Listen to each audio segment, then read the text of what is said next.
వసంత ఏమాకది? ఇది తాకడాకు. తాకడాకా? తాకడాకు ఇది ఇట్లా అరకాలలో బొబ్బలు వచ్చేస్తాయి ఒకసారి అనుకోకుండా. ముళ్ళు తగిలినా ఏమీ తగలకపోయినా కూడా వచ్చేస్తుంది బొబ్బ.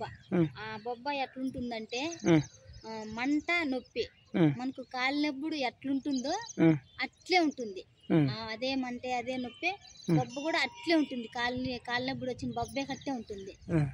దానికి ఈ ఆకు అంత బిక్కొని ఈ ఆకు తాకడాకు ఆకు కాయలు ఎట్లుంటాయి? పూలు పూలు ఇప్పుడు లేవు. మళ్ళీ ఇంకా ఇంకా ఇంకా చాన్నాళ్ళు వాళ్ళ పూలు కావాలంటే ఆకైతే ఇట్లుంటుంది.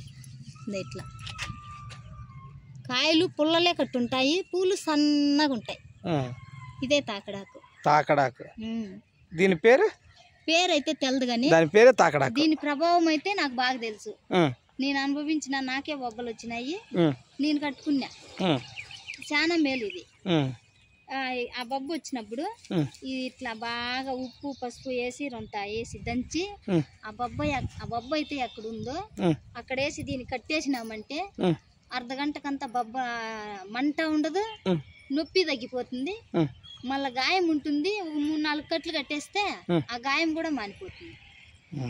అది పగిలినప్పుడు కడితే కన్నా లోపల నుంచి తీసుకొచ్చేస్తుంది ఆ నీసంతా. దానివల్ల నొప్పి మంట 2 తగ్గిపోతాయి, మళ్ళీ ఫ్రీ అయిపోతుంది.